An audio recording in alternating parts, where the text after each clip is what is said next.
حضرت جبرائیل و میکائیل نے ہنٹر مار کر کھانا کھلایا۔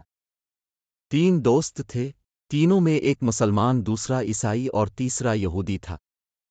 تینوں گہرے دوست تھے اور ایک ہی کارخانے میں کام کرتے تھے۔ اتفاق سے کارخانے میں 15 دن کی چھٹی پڑ گئی تو تینوں ایک ساتھ تفریح کے لیے کار میں گھومنے چلے۔ گھومتے گئے 14 دن ہو گئے تھے، آخری ایک دن بچا تھا۔ شام کو ایک جگہ قیام کیا اور رات وہیں رکنے کا ارادہ کر لیا۔ کھانے پینے کا سامان ساتھ میں تھا۔ تینوں دوست میں سے ایک نے کہا، کھانا تو دیکھو کتنا بچا ہے۔ جب دیکھا تو ایک آدمی کھا سکے اتنا بچا تھا۔ مسلمان دوست نے کہا، آج ایک شرط لگا لو۔ عیسائی دوست نے پوچھا، کیسی شرط؟ اس نے کہا، ہم تینوں سو جائیں اور جس کو اچھا خواب آئے وہ یہ کھانا انعام کے طور پر کھا جائے۔ اس شرط پر یہودی دوست بھی ان دونوں کے ساتھ متفق ہو گیا اور کہا، بالکل ٹھیک ہے، یہ اچھی شرط ہے۔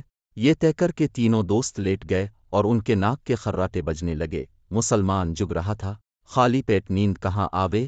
بہرحال وہ اٹھا اور اطمینان سے کھانا کھایا، کھا کر پھر سو گیا اور خراٹے لینے لگا۔ عیسائی اور یہودی کی جب آنکھ کھلی تو ان لوگوں نے اپنے مسلمان دوست کو جگانا شروع کیا۔ اب وہ کہے کو اٹھے، وہ تو ڈٹ کر اکیلے ہی کھانے پر ہاتھ مار چکا تھا۔ بہت جگانے پر وہ اٹھا تو دونوں نے کہا، اپنا اپنا خواب بیان کرو۔ پہلے یہودی نے بیان کرنا شروع کیا۔ اس نے کہا کہ میں نے خواب میں دیکھا کہ موسیٰ علیہ السلام سے کوہ طور پر باتیں کر رہا ہوں۔ سب نے کہا، ماشاء اللہ، بہت اچھا خواب ہے۔ یہ سن کر عیسائی کہنے لگا، میں نے خواب میں دیکھا کہ میں عیسیٰ علیہ السلام سے پہلے آسمان پر باتیں کر رہا ہوں۔ جس کو اچھا خواب نظر آئے اس کو انعام میں کھانا ملنے والا تھا، تو گھٹیا خواب کون بیان کرے؟ ان دونوں کا خواب سن کر مسلمان سبحان اللہ کہنے لگا۔ ان دونوں دوستوں نے کہا، اب اپنا خواب تو بیان کیجیے۔ وہ تو کھانا کھا کر سویا تھا، اس وجہ سے سوچ میں پڑ گیا کہ میں کیا بیان کروں۔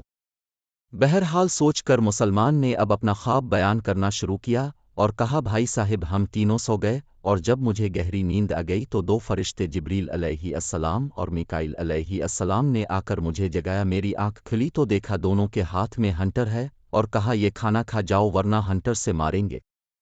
یہ سن کر میں گھبرا گیا اور ان کے کہنے پر کھانا کھا لیا۔ یہ سن کر عیسائی اور یہودی سمجھ گئے کہ یہ کھانا کھا کر سویا ہے اور اپنی طرف سے بات بنا کر کہہ رہا ہے۔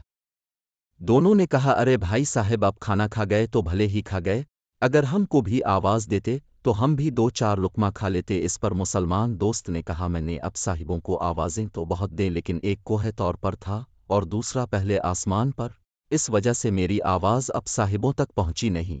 اب صاحبان بہت دور چلے گئے تھے۔ فائدہ: مسلمان کو اللہ تعالیٰ نے جو سر بلندی عطا فرمائی ہے، بہرحال وہ ہر جگہ نمایاں رہتی ہے۔ اس واقعہ میں بھی یہ چیز نمایاں ہے۔